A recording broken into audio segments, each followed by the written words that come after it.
forever destined to remain in the shadow of Mbappe, or ready to light the torch paper under Project Bowley? Just how good is Christopher Nkunku? Nkunku has rapidly become an elite goal threat during his time in the Bundesliga. He isn't a goal-a-game type of threat like a Haaland, but he's a very well-rounded forward, and bearing that in mind, he's scoring more than enough. Question is, can he sustain those numbers coming into a tougher league like the Premier League? Now, breaking it down technically, Nkunku is an impressive finisher. We can see casual lob-type finishes, he makes them look effortless, he looks so composed 1v1, and it's the weak foot finishes which are just outstanding, dinked finishes with the weaker foot, and he makes it look as good as his natural foot. We also saw that left foot smash finish in the Champions League, which we can't really show here. Nkunku is a genuine 5-star weak foot, and he'll be a menace inside the box. From range, he can take free kicks. He's got the finesse technique. Nkunku has a sumptuous way of pass, which is evident statistically. He's got 58% accuracy for through balls, and you can feel that in the eye test too. He's got a great feel for his teammates' positioning, their level of athleticism, and that of his immediate opponents. And he reminds me a bit of an Henry in the way that he can pick out passes whilst on the run. He's got a range of different passes on his locker, and it all feels very unorthodox and flary, as if he can make up passes on the fly. The only drawback is that he doesn't make enough of these passes. He doesn't really have a number 10's mindset where he's constantly probing with these passes. Less than one through pass a game. That's a paltry amount, and yet he somehow secured 20 assists the season before this. So a certified goal and assist threat, and Chelsea would be advised to give him a free role to exploit his innate vision and encourage him to make more use of that killer pass.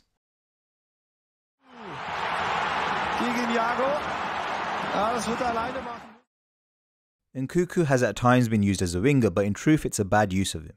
He doesn't dribble enough and doesn't progress the game enough to be used as a wing forward. In that sense, he's inferior to an Mbappe, who is a game-changing ball-carrying entity in his own right, can be used across the front three, and can lift a side on his own back. But that doesn't mean that Nkunku is an average dribbler. Far from it. He's got a range of tricks. He's got deceptive explosions of pace where he looks languid and then he turns on the afterburners, similar in that sense to an Anthony Martial. His close control in tight spaces is excellent, and when he's inside the box, the dribbling seems to become more precise. Hence, he's scored some exceptionally mazy solo efforts. Through the middle, he can pick and choose when to dribble, and his passing threat keeps opponents guessing as to when he's going to push the throttle. So that's why you'd want him in the middle, because his dribbling can come more alive in that area of the pitch.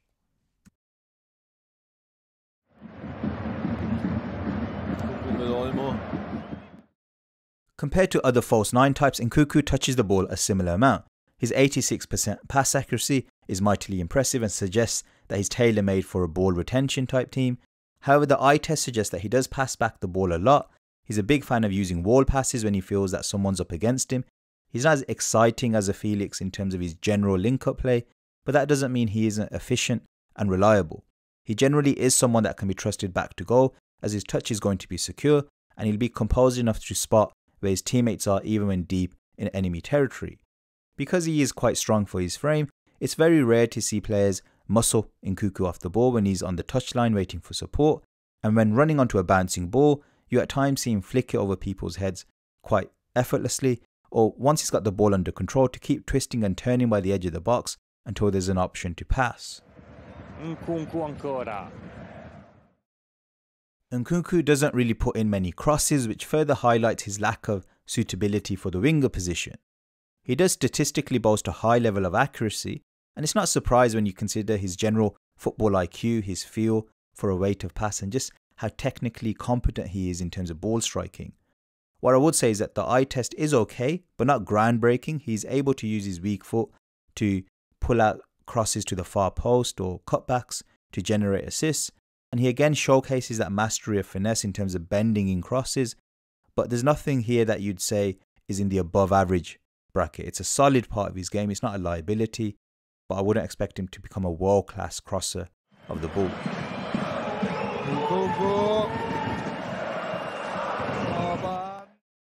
I don't think the statistics do Nkunku's long passing justice. He's got a really good switch of play with either foot. He can hit finesse long passes or laced long passes with outside swerve. His ambitious passes at times do not come off and they can be slightly overhit, but it's very Harry Kane-esque how he can just drop off the front line and start spreading the play with longer passes. I wouldn't put him in Harry Kane's league in terms of accuracy. I think the Englishman attempts more long passes and does it at a higher accuracy rate too. Not to mention from the eye test, his long passes seem to hurt teams even more. But this is still high level stuff from Nkunku for a centre forward to be hitting the long passes that he can hit.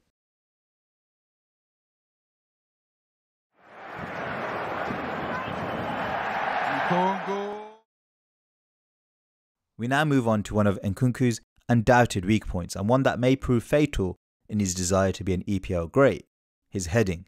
Now, not only does Nkunku fail to compete often, he fails to compete effectively, especially from long balls. He has a habit of backing into defenders with no real venom or tenacity, and he lets them just jump over him to win free headers.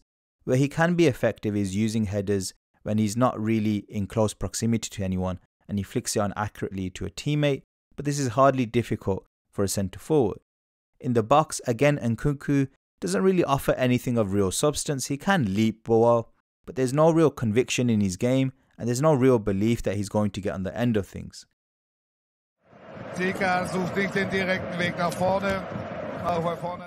Nkunku is not an uber aggressive pressing forward, but neither is he a pressing liability. He will be a downgrade to Felix in this regard, and he has a generally languid feeling to his defending game. In terms of technique, his preference is to use the outside of the foot technique in terms of his tackling, and he does it pretty well, but don't expect him to be Chelsea's Firmino, despite him coming from an outfit like RB Leipzig, as some of his sprints to chase the ball do at times feel like afterthoughts, but when he does put the pedal to the metal, he can be pretty aggressive and scare goalkeepers into making mistakes. Can he be coached into becoming a hard-working forward? Well, yes, I think on paper he's quick.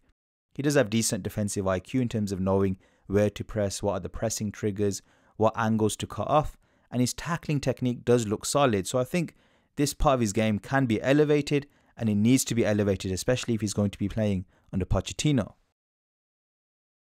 Tactically, RB Leipzig are famed for their 4-2-2-2. Nkunku features as a left-sided forward in a front two and is usually the deeper lying, free-roaming striker of the pair. How would he fit into Chelsea? Well, if Felix is gone, Havertz is gone, it frees up the central berth for him. He's not played up front alone before, but in my opinion, he fits that profile of a deeper lying 9 with 2 wing forwards either side of him. If he was to be put in a front two, I think that only works if Mudryk is also able to adapt to playing centre forward. Otherwise, they'd need to sign a new centre forward, and the existing talent like Mudryk, like Madueke, would not be able to play in the side unless you convert them into wide midfielders in that 4-2-2-2 structure. And I'm not sure if they're hardworking enough off the ball to make that work. Nkunku could also be used as an inside forward in a 3-4-2-1, and that could only work if Reece James is properly fit and consistently fit running down the right flank, but my gut feel is that he's too injury prone for Chelsea to really commit to a back 5 strategy, and also Pochettino is renowned more for his 4-2-3-1. For him to be a winger in a 4-2-3-1, you need it to be a lopsided formation where the fullback again takes care of the flank and Nkunku is given the freedom to roam off that flank. And I also don't think he's suited to being a Poch number 10. In terms of what traits Nkunku can bring, I think magic in the final third and a killer instinct that Havertz and Felix lacked, creativity to play in the likes of Mudryk and Madueke, but unfortunately, in terms of aerial presence inside the box, I think that's non-existent. So Chelsea will be robbed of a route to goal that they relied upon, for example, with Havertz's aerial presence. But Nkunku has that X factor to turn possession into goals if played up front. In conclusion, Nkunku is a sublime talent but with some glaring weaknesses. He's not as versatile as some would have you believe. He can only really feature in a central role and he isn't really a number 10, so that leaves limited scope for what system and position you can use him in. When you add the fact that he's not very good in the air either, suddenly you're looking at a player that could have been threatening intergenerational status, but in truth may not break through for France in sufficient enough time, and Deschamps likes his centre forwards to have heading ability and he doesn't really have that. So he's possibly scraping generational in terms of max potential. As for the positives, his game looks so well constructed in terms of its base level. He's very efficient, elite decision maker, very calm individual who calmly chooses the right moments to explode. Hence why some of his performances in the bigger games, especially in the Champions League, have really caught the eye.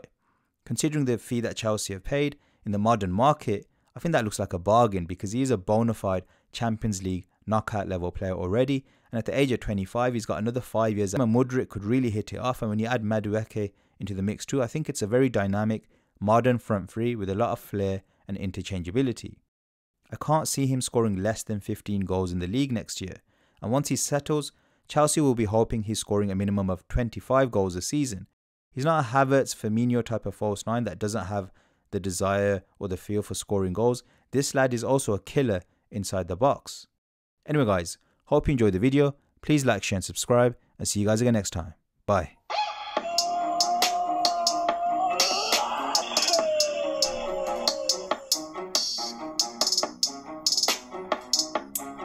For Guardiola, joy for Mourinho.